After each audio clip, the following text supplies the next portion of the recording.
Bismillahirrahmanirrahim. Assalamu alaikum wa rahmatullahi wa barakatuh. Alhamdulillah wassalatu wassalamu ala rasulillah sayyidina Muhammad sallallahu alayhi wasallam wa ba'd. Ndugu zangu wafuatiliaji wa kipindi hichi cha ukumbi wa dua za kibingwa, kama ambavyo umemsikiza Sayyidina Al-Hussein hapa namna alivyofungua kipindi hichi, mimi nikualike, ikiwa kama wewe ndo mara ya kwanza leo umeanza kupata nafasi ya kufuatilia hichi kipindi cha ukumbi wa dua za kibingwa, fahamu kwamba unaungana na mamia kwa maelfu ya watu wenzio ambao tayari wameshakuwa wanafuatilia kipindi hichi kwa umakini mkubwa sana. Na kipindi hichi cha dua za kibingwa, ukumbi huu wa dua za kibingwa umefika sehemu kwamba umetupa imani na umetuonesha upande wa pili. Naomba nikwambie hivyo wakati ambavyo nakuandaa kuingia kwenye uchambuzi wangu. Kipindi hichi cha ukumbi wa dua za kibingwa umetoa nafasi ya kutazama upande wa pili ukoje. Sayyidina Al-Hussein, imeonekana kabisa kwamba watu wana matatizo. Kipindi hichi kimeweza kunionyesha tukio la ajabu kwa kubaini kwamba watu kumbe wana matatizo. Na ishara iliyopelekea kubaini haya ni namna ambavyo simu zilivyokuwa zinaita. Watu wamekuwa wakipiga simu mara kwa mara kutoka kila sehemu, lakini pia wakiuliza na wakieleza yale yanayowasibu kwa kuamini kwamba kunaweza kuwa sehemu ya usaidizi wao katika fursa hii ya dua hizi za kibingwa. Sasa unasikiliza namna ambavyo watu umma wanavyopiga simu kwa kueleza ya kwao, unabaini kwamba mzani wa matatizo ni mzito zaidi, kwamba watu wana matatizo. Ikafika sehemu nikasema, idha raaita nafsaka salima, yani ukijiona wewe uko salama, unafanya shughuli zako, hauna alam wala hauna maumivu katika mwili, wala miwasho inaukera katika mwili wako, wala adha katika mwili wako, wallahi mshukuru Mwenyezi Mungu Subhanahu wa Ta'ala. Wa alayhi aulad, na hivyo hivyo watoto wako ukiwaona wanao wako salama, unaangalia wako vizuri, wana afya, wenye kusoma wanasoma, lakini wale ambao tayari wamefikia age ya kuolewa wameolewa na wanapata waume wazuri wenye kheri na wanatulia katika ndoa zao vizuri, wanaishi kwa amani. Walifikia umri wa kuoa wameoa na wanaishi vizuri. Walifikia umri wa kumaliza masomo na tayari wamepata kazi. Ukiona hivyo, mshukuru sana Mwenyezi Mungu Subhanahu wa Ta'ala. Lakini ukiona wewe ndoa yako iko salama, umepata ndoa na ndoa yako iko salama, unaishi vizuri, wewe na mumeo au wewe na mkeo, mnasikilizana, penye kuhurumiana mnahurumiana na mnakwenda katika hali ya masikilizano, mshukuru sana Mwenyezi Mungu Subhanahu wa Ta'ala. Lakini pia wewe ambaye unaona una shughuli zako, kama una shughuli zako, una biashara zinakwenda, unauza na kununua vizuri, kama ni kazi unapata kufanya kazi vyema, wafanya kazi mnasikilizana, wallahi mshukuru Mwenyezi Mungu Subhanahu wa Ta'ala. Kwa nini nasema haya? Kwa sababu ukumbi huu wa dua za kibingwa umetuonesha kwamba kumbe kuna idadi kubwa ya watu ambao haya wanayatamani, wanabaki kuyasikiza tu na wanahisi kwamba namna gani haya yanakuwa, jinsi gani watu wanafurahi. Kuna watu hawajui furaha. Simu zinaita kutoka mataifa mbalimbali, na Sheikh wangu Al-Hussein, kuna simu moja naomba niseme na niruhusu hivyo kwa sababu ina ibra ndani yake. Simu moja kutoka Sweden ilipiga, iliita simu hii. Napokea simu, nasikia sauti imejaa huzuni na simanzi. Sauti ilikuwa inasema hivi, na ilikuwa ni mtu mzima. Anaanza anasema, sijui nikuite mwanangu baada ya salamu, nikuite mwanangu au mdogo wangu. Lakini kwa namna ya sauti yake nilivyosikia, nilihisi kabisa ni mtu ana age ya kunizaa. Nikamwambia, unaweza kuniita mwanao? Akasema, mwanangu, mimi naomba niseme kipindi hichi cha dua za kibingwa hakika kimenifanya usiku wa jana toka nimekisikiliza nimelala usingizi mzuri. Kwa nini? Kwa sababu mimi nilikuwa tayari ni muhanga, familia yangu imeharibika, wanangu hawasikilizani, kumeingia balaa, watoto zangu wao kwa wao wanachukiana, ni magomvi tu. Kumeingia balaa, watoto wangu wameharibika, misingi yao imekuwa ya hovyo. Kumeingia balaa katika shughuli zangu, mambo yangu, familia imeparaganyika kabisa kabisa. Kwa hivyo nilikuwa nimehangaika kutafuta namna ya msaada mpaka nikahisi kama labda siwezekani tena. Sasa ilipokuja fursa napita katika mitandao hii ya simu, naona dua za kibingwa, nafuatilia, napata utaratibu, nikaamini kwamba kumbe bado ninayo nafasi ya kuweza kutetea hali yangu na nikasimama vizuri. Basi huyu alikuwa anazungumza kwa huzuni, na unamsikiliza kabisa kwamba mtu mzima anaonesha amefikwa katika matatizo yake, yako sehemu ya hulqum juu kabisa kwenye koo, hali yake ni mbaya sana. Si yeye tu, manake wako wengine ambao wanapitia hali kama hizi. Nikwambie tu kwamba wewe ambaye unapitia hali kama hizi, nikupe matumaini mapya. Kipindi hichi kikufae katika mifano mikuu miwili kabla ya kuingia kuchambua. Mfano wa kwanza ni upeleke kwenye afya, na mfano wa pili kwenye sheria. Iko hivi, katika mamlaka au upande wa masala ya kiafya, umewahi kusikia kuna hospitali, vituo vya afya, kuna zahanati, kuna hospitali za wilaya, ziko hospitali za mikoa, kisha kuna hospitali ambayo ina hadhi ya kuwa hospitali ya rufaa. Wa alaihi, upande wa hukumu, kwa maana masuala ya kisheria, kuna mahakama za mwanzo, mahakama sio hakimu mkazi, na kuna mahakama ambayo ina hadhi ya kuwa mahakama ya rufaa. Naona sasa kipindi hichi cha dua za kibingwa ilichukua ili neno la dua za kibingwa kama ni sehemu ya rufaa, ambaye tayari umepitia misukosuko, umefanya dua kadha wa kadha wa kadha, lakini bado matumaini kwako yamekuwa yanafifia. Basi unakata rufaa, na ukata rufaa maana yake unapata nafasi ya kushiriki dua za kibingwa ambazo zitakwenda katika hayo ambayo yamebeba dhana ya kwamba yana uzito usiowezekana. Kama unavyoona kwamba ukiona mgonjwa anapelekwa hospitali ya rufaa, ni ishara ya kwamba huku chini hospitali zahanati na chini huku imeonekana jambo hili ni kubwa, walipeleke katika vifaa zaidi, umakini zaidi, wataalamu zaidi, na hapo ndipo ambapo inapatikana maana ya rufaa. Katika hili ivune hii kwamba ndio anwani inayokuongoza kwamba sasa ukisikia dua za kibingwa wewe chukua rufaa, kwamba kumbe matatizo yangu ambaye nimeyashughulikia muda mrefu sana na bado yakaa na suasua, na yakatia rufaa katika dua za kibingwa. Hapa kwa uwezo wa Mwenyezi Mungu tutapata wepesi, na nikwambie hakikatan utajua mwenyewe na utakubali kwamba haya tunayasema tunamaanisha. Kapo hapo nifuate vizuri. Bas wewe ambaye unajipata hali yako ukiangalia unaona kama kila siku inayokuja kwa maana afadhali ya jana kuliko leo, na unavuna hisia za maumivu tu na machungu kwamba kesho yangu mbona sioni kama ina ishara ya kuona nilionayo yanaisha. Yataisha kwa uwezo wa Mwenyezi Mungu Subhanahu wa Ta'ala. Niwe kuchukua hatua tu, twende pamoja katika ukumbi huu wa dua za kibingwa tuweze kufahamu. Sasa basi, kwa kuwa umefahamu hivi, unafahamu nini mtu akikwambia bana na kwenda kupata msaada katika dua za kibingwa? Katika masikio na ufahamu wetu haraka haraka, watu wengi ukimwambia dua ya kibingwa atafahamu hivi, kwa mwenye dua moja ambayo inasoma kwa masaa mengi sana, yani dua ambayo itasoma kwa masaa 6, 7, 12 au siku nzima, atafahamu ndio dua la kibingwa. Ile itakuwa dua moja ambayo likubwa sana. Mwingine anaweza kafahamu kwa mwenye dua ambayo ili kuisoma unaanza mwanzo wa kitabu mpaka mwisho wa kitabu na unaunga kitabu kingine, hapo ndo unapata maana halisi ya dua la kibingwa.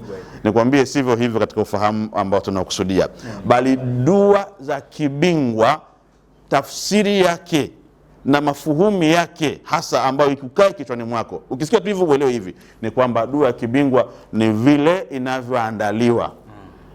Wareno wanasema tempo de paraparar. Naona kuna kitu ambacho tunakizungumza paraparar, ni ile muda ambao mtu anaandaa jambo kulifanya, wakati unaliandaa kwa kamilifu wake. Sasa dua za kibingwa ndugu yangu zina maana hii kwamba kuna dua inaweza ikawa kubwa kutokana na tatizo lenyewe ambalo umeletewa, linahitaji msaada wa dua za kibingwa. Tatizo hilo, namna ya kuiandaa hii dua katika kila jambo moja, harfia, adadia, launia, zamania, makania, wadhiia, yani hizo manake ni zile kona zote unazigusa, na ukikuza hizi kona manake unaweza ukajikuta unatumia sasa kuiandaa hii kazi kwa masaa 3, masaa 6, siku nzima, siku 3, inategemea na ukubwa wa hilo jambo. Lakini hata zikaenda siku 3, ikaenda wiki, na mimi nimewahi kushiriki pamoja na timu yetu katika kuandaa dua moja ya kibingwa ambayo ilikuwa kubwa zaidi, ilichukua wiki 3 namna ya kuiandaa. Tuelewane vizuri, wiki 3 hizi sio kuisoma, kuiandaa. lakini siku inafanyika hii dua ilifanyika dakika 45. Dakika 45 tu basi shughuli ikawa imekwisha, lakini ilichukua wiki 3 kuiandaa. Na hii ilikuwa ni dua gani? Naomba niseme 2013 2013 tulikuwa katika ardhi ya Mozambiki, mji mkuu wa Maputo. Pale Maputo tulichukua nyumba ya ofisi yetu, eneo linaitwa Zona Militar, Cidade Central, pale katikati ya mji. Tukachukua eneo Zona Militar, ni eneo la jeshi, mfano eneo ambalo eneo la jeshi, yani kama hapa tulipo yani. Sasa eneo hilo lilikuwa kuna nyumba hiyo maalum, nyumba ya kisasa ya maana. Tulichukua sisi pale. Tukiwa pale tulikuwa rafiki yetu mmoja kitwa Firuzuddin, Muhindi huyu, lakini ana urafiki. Nataka uelewe maana ya dua za kibingwa na ujielewe vizuri na wewe umekaa katika eneo gani. Rafiki wa huyu Muhindi Firuzuddin, yeye alikuwa ni tajiri kweli kweli, ana uwezo, ana mipesa ambayo ndugu zangu wallahi kuna watu wanamiliki. Huyu bwana asili yake ni Venezuela, anamiliki mamilioni ya dola katika akaunti yake.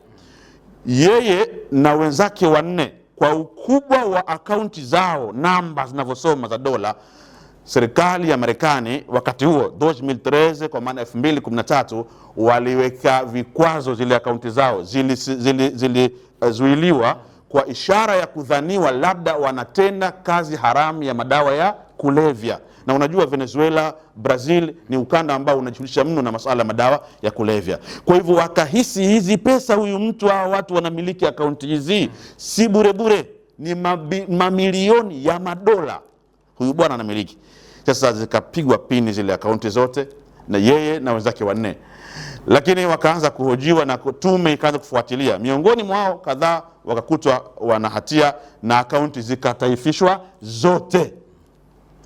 Na hii kama unafahamu hata hapa nchini kwetu kwamba ukikutwa wewe unafanya kazi hizi, basi zile mali zako zote huwa zinataifishwa na chukuliwa. Kwa hiyo bwana akaunti mamilioni ya madola hayo wenzake wakataifishwa. Ikabakia na yeye anatakiwa mwezi unaofuata ndio aitwe katika sehemu ya kujitetea, na ikionekana kwamba wale kamati hata wakiwa wana husda tu kidogo, kasema huyu tumemkuta, ndio kule wanasema chukueni hizo noti zote. Sasa ni lilikuwa jambo limekaa vibaya sana. Huyu bwana mkubwa akaja zake mpaka Mozambiki kwa huyu mwenzake Muhindi Firuzuddin, akamhadithi, nafanyaje, nisaidie, nani bingwa anaweza kutusaidia?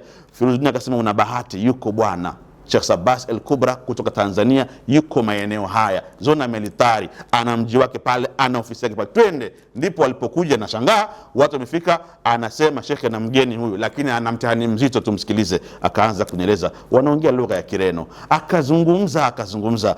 Alipofika sehemu nikamwambia hivi, hebu nieleze ukweli, wewe haushughuliki hiyo kazi? Ni kweli kabisa Mungu anakuona hapo, wewe hauna mahusiano na dawa za kulevya kweli?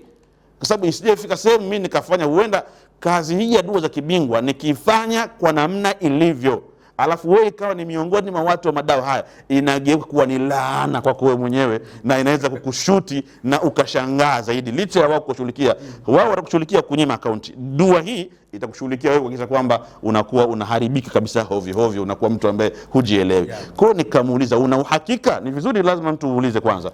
Akasema hakikatan mimi sihusiki na masala haya. Okay, angalia dua za kibingwa zinavyokuwa. Alivyosema hivi nikamwambia sawa, basi kama una hakika hivyo twende tukaandaa ile jambo, lakini nahitaji twende kwenye utaratibu wake ili upate dua halisi zenye uzito wa dua za kibingwa kwa uwezo wake Allah subhanahu wa ta'ala. Dua hizi ndugu zangu, lengo ni kuonesha jinsi gani dua kubwa hii ya kibingwa inavyoandaliwa. Tukaanza kuipanga hii dua, kulianza kuhusisha jina lake mwenyewe.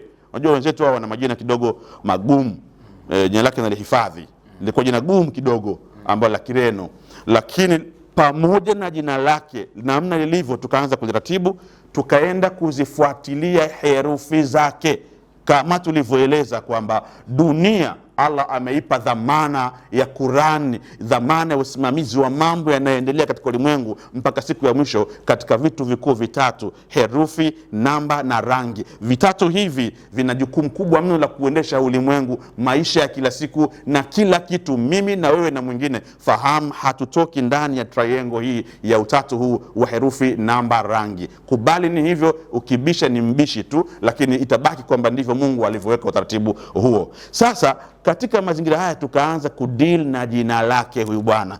Tukaanza na jina lake, kuangalia herufi moja baada ya nyingine, kama tulivyowapeni dondo la kuhusu majina yenu. Na nakwambieni tena, majina yenu ni muhimu sana. Zingatieni herufi za majina yenu ni muhimu sana. Jina lako linaweza kuwa ni sababu ya mafanikio yako. Jina lako linaweza kuwa ni sehemu ya kuharibikiwa mambo yako. Kwa makini, nifuate vyema hapa. Sasa kwa nini nasema hivi? Ilikuwa kuna sababu gani na sisi kuanza kutafiti jina lake bwana? Sababu ilikuwa ni hii: almukhtasisuna fi, wataalamu ambao ni specialist wale wa masala haya ya herufi katika kuelekea kwenye kodi za dua ya kibingwa, wanaitwa almukhtasisuna fi. Manake hao wale mabingwa bobezi. Wao wanasema hivi, ndio sababu iliyopelekea sisi tuanze kuiandaa dua ya kibingwa kama mazingira hayo. Wanasema hivi: likulli harfin taqatun wa raqamun wa launun wa ta'thirun khassa. Wanasema hivyo kwamba kila herufi katika jina lolote ambalo wewe unafahamu, chochote kinachoitwa, basi kila herufi moja katika hizo herufi, taqatun, herufi hiyo inakuwa ina energy, ina power, ina nguvu maalum. Na ukisikia hivi kwamba ina nguvu maalum, maana yake hiyo nguvu ima inaweza ikawa ni nguvu inayovuta matatizo kwako, inaweza kuwa ni nguvu inayovuta mabalaa kwako, inaweza kuwa ni nguvu inayovuta mitihani, mazonge, maradhi kwako. Ndio maana majina yetu haya ni very danger. Mtu lazima awe makini sana. Kuna wakati unaweza ukatafuta mchawi nani kaniroga, kumbe aslul mas'ala, resources zako zinaanza kwenye jina lako uliopewa na baba yako, mama yako, wazazi wako. Jina unalokuwa nalo, namba zake, herufi zake zinaweza kuwa ni sababu ya mazonge ambayo unapitia. Ndio maana tunasema hawa wataalamu almukhtasisuna fi, ambao ni wabobezi katika elimu hii, wakaeleza jambo jema. Lazima ufahamu anna likulli harfin, kila herufi taqatun, inakuwa ina energy maalum, ina power maalum. Na power hii huwa haishuki, haipungui, haziishiwi power. Sio kama vijana hawa leo naimba, mtu anaimba, unasikia kijana anaimba, ona naishiwa power. Anaishiwa power mtoto wa kiume. Ikifikia wakati kuona mtoto wa kiume anaimba anaishiwa power, hii ni hatari kubwa, kwa sababu asili ya mtoto wa kiume huwa power lazima iwe ipo tu muda wote. Yani kila siku azidi kuongezeka. Why useme unaishiwa power? Ni hatari. Lakini mfumo wa hizi herufi zenyewe hazina taratibu za kuishiwa power. Daima ziko na power. Kwa power yake kama itakuwa ni ya matatizo, itakuletea matatizo tu daily, kila siku. Power yake ikiwa ni ya kuvuta kheri, itakwenda kwenye kheri tu kila siku. Maana yake zenyewe hazishiwi power. Lakini akasema waraqamu, na hizi herufi zote ambazo unaziona wewe katika majina yetu, zote raqamun, zina namba yake maalumu. Zinayo raqamu, zina namba yake maalumu. Herufi yako iliyotengeneza jina lako, fahamu ya kwamba ina namba yake maalum. Lakini walaunun almukhtasisuna fi, wakasema na inakuwa ina rangi yake maalumu. Herufi yako ina namba yake, ina rangi yake. Wa ta'thirun khas, na ina athari maalum, athari ya moja kwa moja ambayo inatenda katika jina hilo ambalo wewe uko nalo. Maana kuna utendaji wa moja kwa moja wa matukio jina lako na herufi zako ambazo zipo katika mazingira haya. Sasa kwa sababu hiyo basi, sikiliza sentensi hii iliyofanya mpaka sisi tukaanza kuchukua jina la yule bwana ambaye ni Muhindi huyu, na nitakwambia ilikuwaje dua ya kibingwa iliweza kumsaidia. Doktor huu, wataalamu hawa almukhtasisuna fi, wataalamu wabobezi wa masala haya ya siri ya kodi za dua za kibingwa, wao wanasema hivi: watimu al-istikhdamuhu, bas namna ya kutumia hizi herufi, namba hizi, rangi hizi, inakamilika ufundi wake namna ya kuzitumia katika nini? Lijilbil manafi'i wa daf'il madar. Yani hizi zinakuwa na uwezo wa kuvuta manufaa, zina uwezo wa kuvuta manufaa. Mtu akapata kheri, mtu akapata riziki, mtu akapata bahati, mtu akafanikiwa yake, akavuna afya, kila ambalo ni manufaa, basi anasema wataalamu hawa wabobezi wa fani hii wanasema zinafanya kazi ile jilbil manafi'i, kuvuta. Herufi yako ina uwezo kuvuta manufaa, lakini wadafi'il madar, na kuondosha madhara, mitihani, mazonge. Ndio maana kwa sababu herufi hizi zina uwezo wa kuondosha madhara. Bwana huyu Muhindi alikuwa yupo kwenye madhara ya kutaka kufilisiwa, kutaka kudhulumika akaunti yake. Sasa almukhtasisuna fi, wataalamu wakatuongoza, lazima huyu afanyiwe utaratibu wa kuenda kwenye kodi za dua kibingwa. Tukaanza na jina lake. Hapa naomba umakini, tuende katika ufanuzi mzuri. Jina hili tulivyolichambua likatupeleka moja kwa moja kufahamu vitu viwili ambavyo pia nawe nataka nikujuze, inaweza kusaidia pia. Unajua kuna mtu ana jina lake, afu jina hili inatakiwa labda tuangalie herufi ya mwanzo. Kama tulivyosema somo lililopita, tulisema herufi ya kwanza, kuna watu wana herufi ya A, majina yao na herufi ya A. Tukasema hawa tunahitaji kufahamisha maalumati yanayohusiana na herufi zao. Lakini nataka leo nikupe kitu kipya kingine ambacho ufahamu kwamba watu wengi katika utafiti wa masala ya majina huangalia herufi ya kwanza inayofungua jina hilo. Lakini nakupa upande mwingine katika tafiti na taaluma hizi za wale wabobezi wenyewe. Kuna wakati unaweza mtu ukachukua kodi yake, ukafanya research kodi yake katika jina lake, herufi yake ya mwanzo, lakini wakati una search ile herufi ya mwanzo ikakuonesha kwamba hapana, kodi ya huyu mtu haipo kwenye herufi yake ya mwanzo, ikataka uende katika herufi ya mwisho inayomalizikia jina lake. Unaona maneno hayo? Hapa tunapata miftahu, herufi ya mwanzo tunaita hivyo kitaalamu. Mighlaq ni herufi ya mwisho inayomalizia jina. Kwa hivyo mfano Amina, inawezekana huyu Amina ukamtafuta katika herufi yake ya A kwa maana inayofungua jina lake, isiwe kodi yake kwa hapo, kumbe inatakiwa kodi yake inakuelekeza nenda kaitafuta kwenye nuni N, herufi ya mwisho ambayo inafungia Amina. Hapa ndio kuna kodi ya masala yake. Na wakati mwingine hizi elimu unazokwenda unatafiti jambo la mtu, linakuambia hapana, haliko kwenye miftahu, haliko kwenye mighlaqu, kwenye jabru, lipo kwenye jabru. Jabru maana yake ni herufi ya kati. Hapo inakutaka utazame kama ni Amina ina herufi ngapi, basi uende ukatazame herufi yake ya katikati ni herufi gani. Herufi hiyo ya katikati inaweza kuwa ndo sababu imebeba ujumbe mzima wa kodi ya huyu mtu, namna gani mambo yake yanaweza kuwa na unaweza kumfanyia katika mazingira gani. Na wakati mwingine inakwenda katika mazingira ya herufi zote mwanzo mpaka mwisho. Na hii ina maana gani? Wanasema wa fi khasais alhurufi, wenyewe wataalamu wanasema katika ikhtisas ule maalumu wa ilmu hizi herufi, wanasema alfardi wa jam'i, wanafahamu kwamba kuna aina ya kwanza ya kutafiti herufi moja moja, au aljam'i, au herufi kwa jumla. Yani kuna wakati jina la mtu unaweza ushughulike na jina zima Al-Husaini, ikawa ushughulike na Al-Husaini, bali ukashughulika na ile hechi ya kwanza. Lakini wakati mwingine wanasema hii fi khasais alhuruf, miongoni mwa vitu ambavyo ni mahsusi kwa herufi, wao wakasema ni alfardi wa jam'i. Yanatakiwa lazima uangalie hapa, ndio wasema wa istikdamatuha fi murakibatiyatiha. Wanazungumza hivyo kwamba lazima ifahamike kwamba wakati unatumia istikdamatuha, namna ya kutumia hizi herufi moja moja, fi tarkibiyatihi, katika ule mpangilio wake wa Husaini, zile herufi zake. Sasa twende vizuri ufahamu, tuliamua kuzama kumtafiti bwana Muhindi ili tupate ile kodi nzuri ya kuweza kumsaidia. Tukienda katika jina lake, tukapita katika jina lake vizuri kuanzia herufi zake, tukachukua muda wa kutafiti herufi zake, tukaenda katika jumla ya kufuja katika adadi, katika namba zake, tukaenda katika rangi zake. Wakati unatafiti, basi moja kwa moja elimu hii ilivyokuwa ina raha, ukiwa unaenda nayo unafuatilia ile jambo, inachora mfano kama ramani, inakwambia toka hapa ingia hapa. Ikenda ikatuonesha sasa huyu mtu pamoja na mazingira yake haya anatakiwa kwanza aseme hiyo miradi yake, hiyo mali yake imetokana nini, ana miradi mingapi na ipo katika mataifa mangapi. Tukamuuliza yule Muhindi, wewe miradi yako ipo katika mataifa mangapi? Allahu akbar.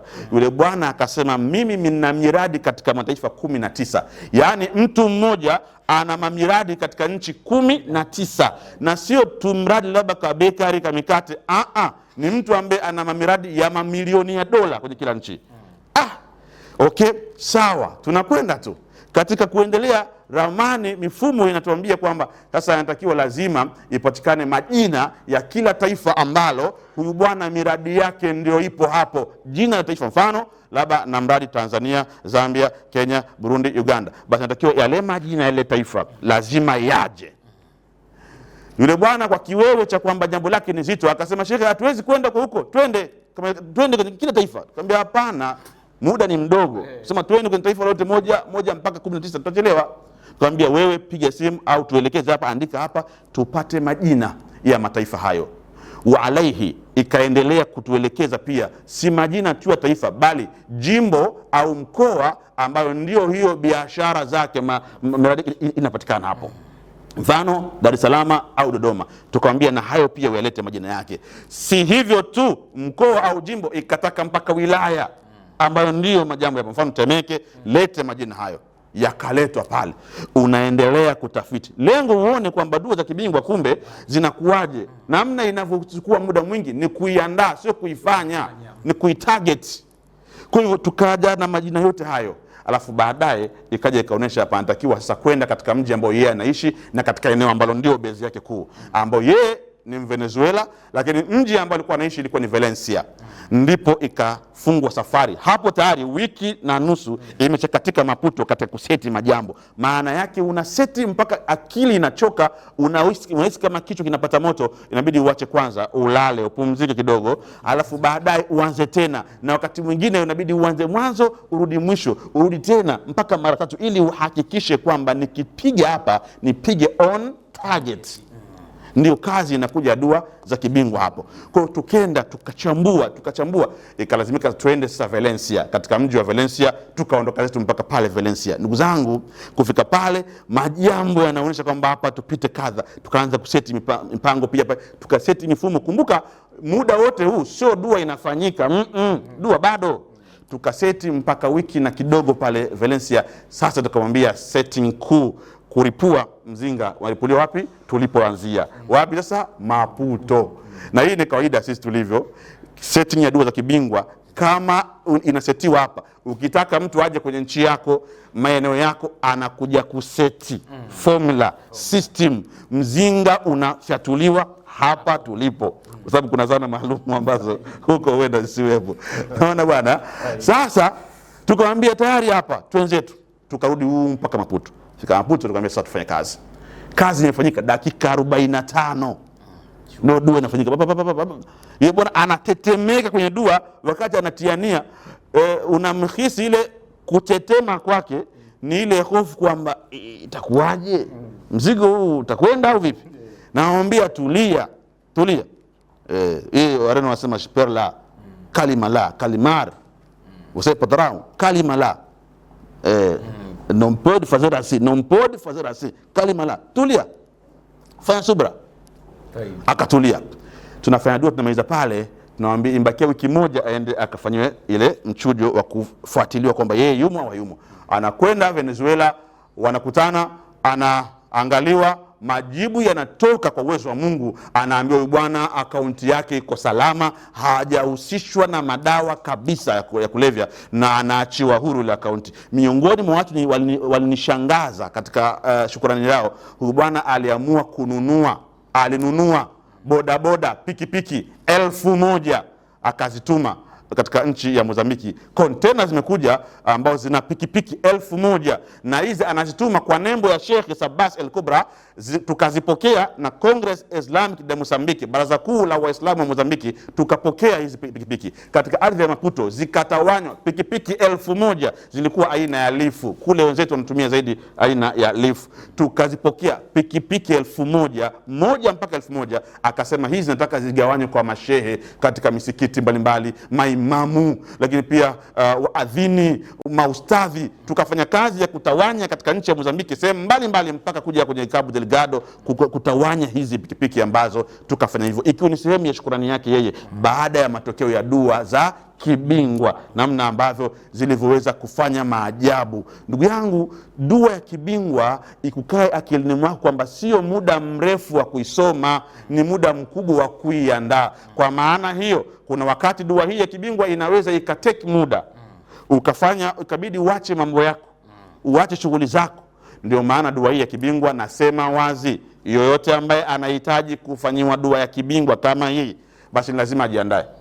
Ukubwa wa dua za kibingwa ni namna ambavyo mtu anaandaa, namna ambavyo mtu anaandaa hii dua. Ndio tunasema dua za kibingwa ni sehemu ya mahakama ya rufaa, maana yake ni sehemu ya hospitali ya rufaa, maana yake hapa panakwenda kutazamwa kitu katika hatua yake vile ambavyo inavyotakiwa iwe. Sasa nataka nikuoneshe umuhimu wa majina yako tena kitaalamu sasa na kielimu.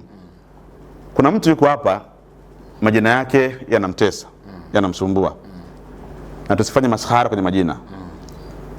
Wakati mwingine herufi hizi zinaweza kutafsirika na zikatenda kazi kutokana na eneo zilipokaa. Yani hili jambo watu waelewe. Unaona Amina, si kuna herufi ya A, lakini kama huyo Amina labda pengine kazi yake yeye ni agent, kwa namna ya jina ile agent, kama jina tuchukue kama jina agent pia ina A, Amina kuna A. Lakini katika maajabu, almukhtasisuna fi, wabobezi wa fani hii wanaeleza A hii ya jina la mtu ambayo la Amina ina mfumo tofauti katika masala yake na A hii ya jina la kazi au ya kitu, iko tofauti kabisa. Hili jambo watu waelewe. Sasa unaweza kuona shekhe anazungumza haya mambo, anayatoa wapi? Ni mambo sahihi kabisa, twende vizuri na kupeleka ukashuhudie tukio linalohusiana na hizi herufi, tukio ambalo amelizungumza bwana mkubwa katika umma wa Kiislamu ambaye ni tabi'iyun kabir. Nani huyo? Ni Dr. al-Imam Muhammad ibn Sirin. Muhammad ibn Sirin, miongoni mwa wasifu wake, nataka lengo nikupe uone kwamba hizi elimu tunazungumza, mambo haya ni kodi yako wewe muhimu. Hakuna tena kukata tamaa, hakuna tena kushika mkono shavuni, nafasi ipo kwako ya kuweza kufanikiwa. Iko hivi, Muhammad ibn Sirin huyu katika wasifu wake ni tabi'iyun kabir. Ukisikia tabi'iyun kabir, maana yake kuna as-sahabiyu, kisha kuna at-tabi'iyu, kuna tabi'u tabi'in. Maana yake katika zile karne tatu ambazo Mtume sallallahu alaihi wasallam alizungumza, karne ya kwanza ni yeye aliyokuwa na Mtume, kisha ya maswahaba zake, kisha yeye na maswahaba zake, kisha ya wale waliofuata baada ya maswahaba kama na tabi'in, kisha tabi'in. Sasa huyu bwana ambaye ninakueleza habari zake ili ujifunze kitu kwenye masala ya herufi hizo, yeye anaitwa Muhammad ibn Sirin. Yeye ni imamun qadir fi tafsir al-Quran wal hadithi wal fiqhi wat ta'bir ar-ru'ya. Ni imamu mwenye nguvu katika kutafsiri Quran na masala ya hadithi, masala ya sharia kama na fiqhi, lakini pia wa ta'bir ar-ru'ya, na katika utafsiri wa ndoto. Huyu bwana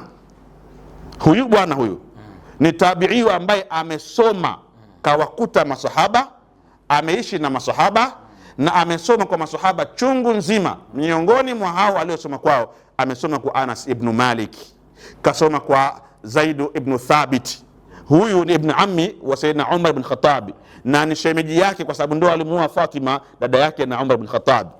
Kasoma kwa Abu Huraira, kasoma kwa Abdullah ibn Abbas, kasoma kwa Abdullah ibn Umar ibn Khattab. Hao ni masahaba wakubwa ambao yeye amesoma kwao. Huyu bwana, nenda katazame kitabu chake ambacho kinaitwa Tafsirul Ahlami. Nenda katazame katika mlango wa mwisho, mlango wa 34, sehemu ya mwisho kabisa mlango huu, fil wahshi was-sibai, mlango ambao unazungumzia kuhusu masala ya wanyama hawa wakali. Utakuta mkasa huu ambao tunakwenda kumalizia kwa siku ya leo, na nakuandaa ujue umuhimu wa kipindi hichi kikubwa, na kijacho kitakuwa kikubwa zaidi kuliko hichi. Anasema alikuja mwanamke mmoja kumfata Ibn Sirin. Mwanamke huyu alipofika pale akamwambia, nimekuja nahitaji unisaidie jambo gani? Akamwambia hivi, inni raaitu fil manami sinnura, nimeona usingizini, nimeota ndoto usingizini, nikamuota Sinura. Sinura sio huyu Sinura kwa maana ya msanii. Sinura maana yake ni paka. Ukisikia Sinura ni nyau. Sasa huyu dada anasema nimeota usingizini, nimemuota Sinura, nyau. Lakini huyu paka adkhala ra'sahu fi batni zawji, ameingiza kichwa chake katika tumbo la mume wangu. Anaota usiku kwamba ameingia nyau, na yule nyau ameingiza, katoboa tumbo la mumewe, akaingiza kichwa chake tumboni kwa mumewe. Fa akhraja minhu shay'a, akatoa kitu kutoka tumboni kwa mume wake. Wa akala, na akala. Huyu mama anamwambia ma bado ana dhalik, nieleze hii na maana gani, kwa sababu wewe ni mwamba. Sikiliza majibu ya Muhammad ibn Sirin at-tabi'i kabir. Huyu bwana mkubwa anasema, anamwambia ishara hiyo unayoiona ni kwamba mume wako katika masiku ya baadaye atavamiwa, kwa maana ataingia mwizi, na mwizi atakwenda moja kwa moja kwenye hazina yake, anaweka mzigo, hazina ya fedha, na huyo mwizi ataiba fedha. Fedha atakayoiba itakuwa ni fedha, ni dirham 316. Angalia mwamba huyu, anamtabiria ndoto, anamweleza kwamba mumeo atakuja kuibiwa huko mbele, na mwizi ataingia, ataenda kwenye hazina yake, ataiba pesa. Pesa atakayoiba itakuwa ni dirham 316. Angalia kidume hicho. Sasa wale mabwana wakaona kama mambo ya kipuzi puzi, hizi itakuwa ni huzua hizi. Yani unasemaje kwamba nyau alafu na kwamba atakuja mwizi ataiba, kisha na dirham itakuwa 316? Hii inakuwaje? Wakapuuza, kama ambavyo wewe ambaye unasikiza hapa una matatizo yanakusumbua, umefika wakati unaona kama haiwezekani tena, na umejikuta unaweka mkono shavuni, unahisi wewe umetelekezwa, unahisi machungu na maumivu, moyo wako hauna furaha tena. Nakwambia ukidharau ukumbi wa dua za kibingwa, wewe utakuwa ni miongoni mwa mfano wa hawa wenzio ambao walidharau maelezo haya ya Ibn Sirin. Sikiliza nini kitokea baada ya kudharau, ilikuwaje. Sasa baada ya wao kudharau, wakaona mambo ya kipuzi haya, wakaishi, wakaondoka zao. Wakakaa muda mpaka wakasahau ile ndoto ilikuwaje. Siku kweli akaja mwizi kweli. Mwizi akatenda matendo yale yale aliyoeleza Ibn Sirin kwenye ndoto. Akaja mwizi, akaingia ndani, akaenda kwenye hazina mumewe, akakuiba pesa dirham 316. Ndipo tukio, wakati anaiba mwizi, kuna mtu alimuona, akamfukuzia, akamkimbiza, akamkamata. Kuja pale, bwana ameibiwa. Kaibiwa nini? Dirham ngapi? 316.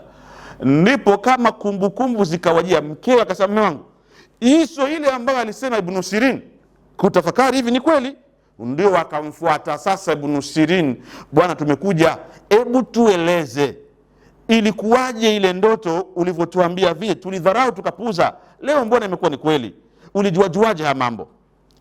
Akamwambia Sinura, tafsiri ya Sinura kwa maana ya paka kwenye ndoto hutafsirika kama mwizi.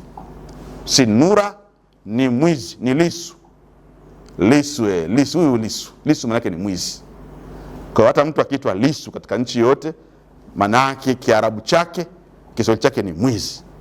Anaiba nini? Sijui, lakini lisu ni mwizi kwa Kiarabu.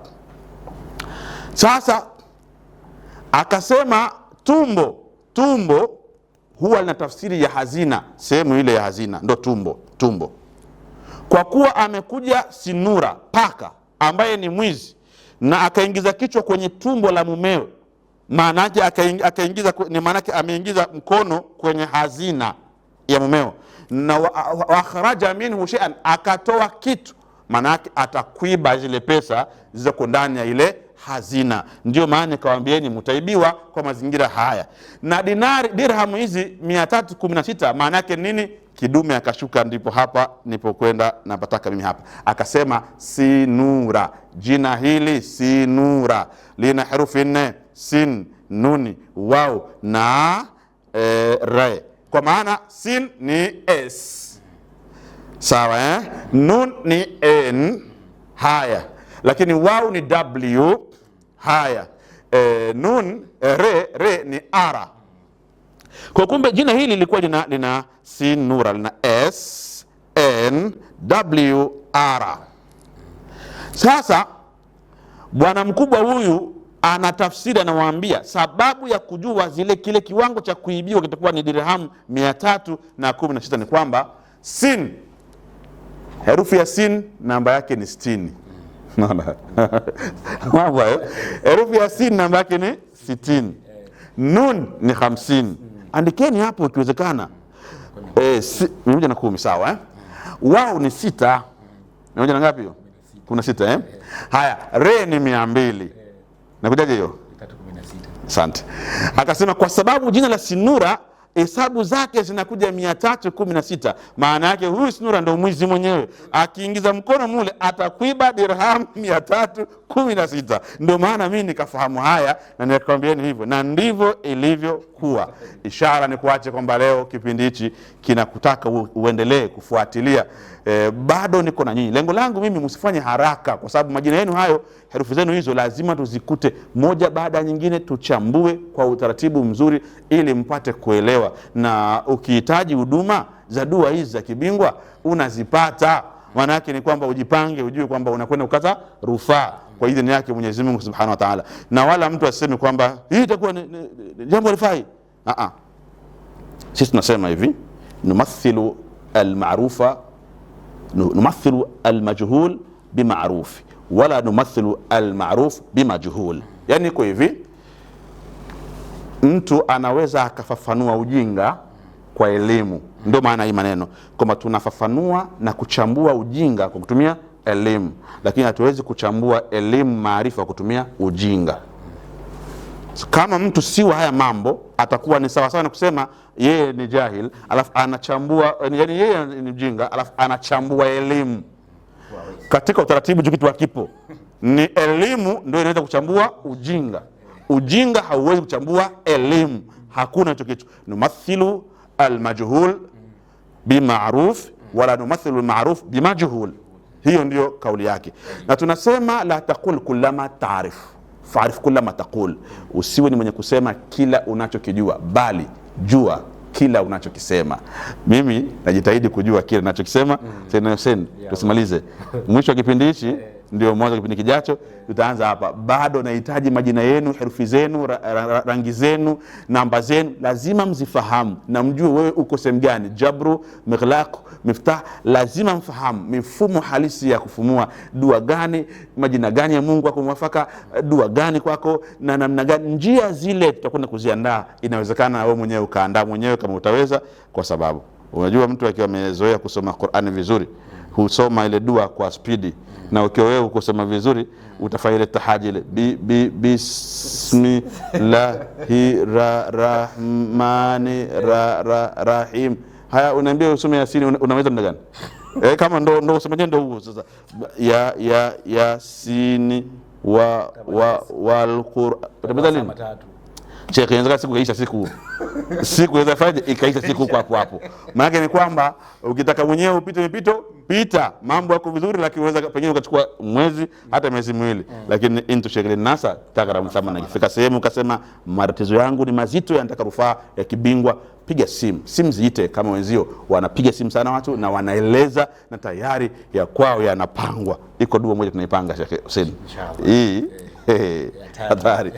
Okay, inshallah mimi niishi hapa Hussein kwa ajili ya kufunga kipindi. Tufungie kipindi chetu inshallah.